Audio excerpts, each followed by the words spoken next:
Pernah nggak sih kalian ngadepin masalah yang rasanya tuh rumit banget sampai bingung harus mulai dari mana? Tenang, ternyata ada loh sebuah cara berpikir yang bisa ngubah masalah segede gaban jadi langkah-langkah kecil yang gampang diselesain. Ini bukan sulap, ini namanya berpikir komputasional. Dan ini adalah superpower yang kita semua bisa punya. Siap buat ngebuka superpower ini? Oke, kita bakal bedah jadi 5 bagian simpel. Pertama, kita coba pinjam cara mikirnya komputer. Terus, kita belajar cara ngerapiin informasi yang berantakan, bikin keputusan setajam mesin, dan bikin resep anti gagal buat tiap masalah. Terakhir, kita gabungin semuanya. Yuk, kita mulai? Oke, kita masuk ke bagian pertama, berpikir seperti komputer. Ini bukan berarti kita jadi robot ya, tapi lebih ke meminjam cara kerja komputer yang super logis dan teratur, biar kita bisa lihat masalah dari sudut pandang yang benar-benar baru. Nah, ini dia kan pertanyaan utamanya. Mau itu ngerencanain proyek gede di kantor, ngatur jadwal yang super padat, atau bahkan sekedar nyari jalan keluar dari kemacetan. Semuanya, ya berawal dari sini. Dan inilah jawabannya. Berpikir komputasional itu pada dasarnya adalah sebuah kerangka kerja. Kerangka buat apa? Ya buat mecah masalah, nganalisis, dan nyari solusi secara sistematis, persis kayak yang komputer lakuin. Oke, lanjut ke bagian 2, pohon dan graf. Gini, sebelum kita bisa menyelesaikan masalah, kita harus paham dulu masalahnya apa. Dan cara paling gampang buat memahami sesuatu yang berantakan adalah dengan merapikannya. Disinilah struktur data kayak pohon dan graf bakal jadi pahlawan kita. Anggap aja struktur data ini kayak lemari arsip buat otak kita. Fungsinya buat misahin dan ngubungin informasi, biar semuanya jadi lebih masuk akal.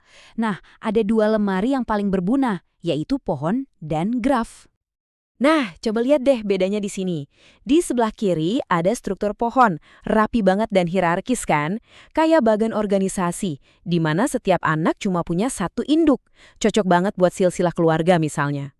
Terus di sebelah kanan ada graf. Nah, ini lebih fleksibel, mirip jaring laba-laba. Ini buat ngegambarin hubungan kayak jaringan pertemanan di media sosial atau peta jalan, di mana satu titik bisa nyambung ke banyak titik lain dari arah mana aja. Oke, informasi kita udah terorganisir rapi nih. Sekarang saatnya membuat keputusan.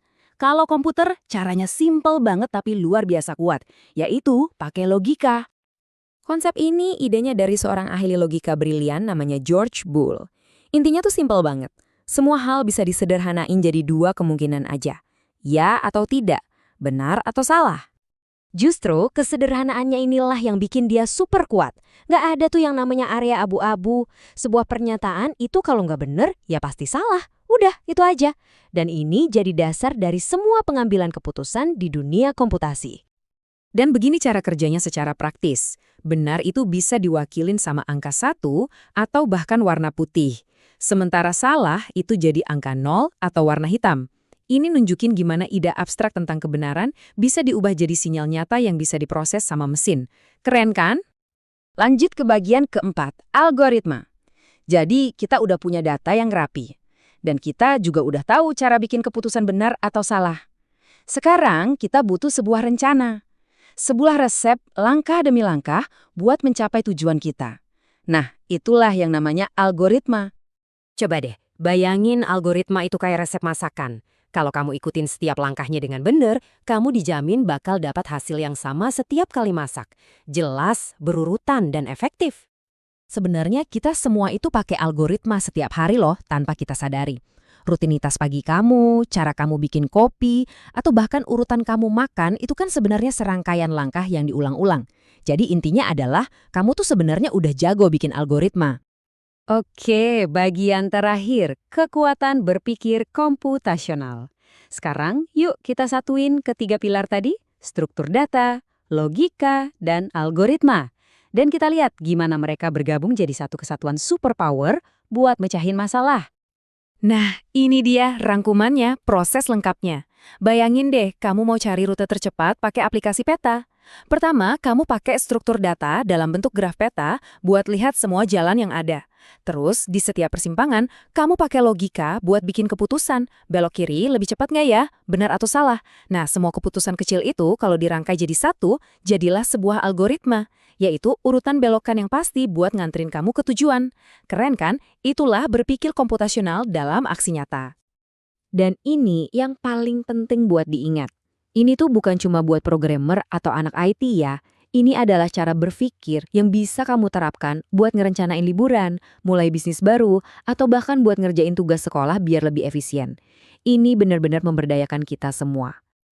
Jadi, setelah paham kerangka kerja ini, pertanyaannya sekarang bukan lagi, aduh, bisa nggak ya aku nyelesain ini?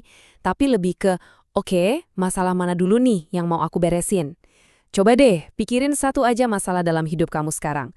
Gimana kamu bisa mulai merapikannya, bikin keputusan yang logis, dan ngerancang langkah-langkah buat nyelesainnya. Kekuatan itu sekarang ada di tangan kamu.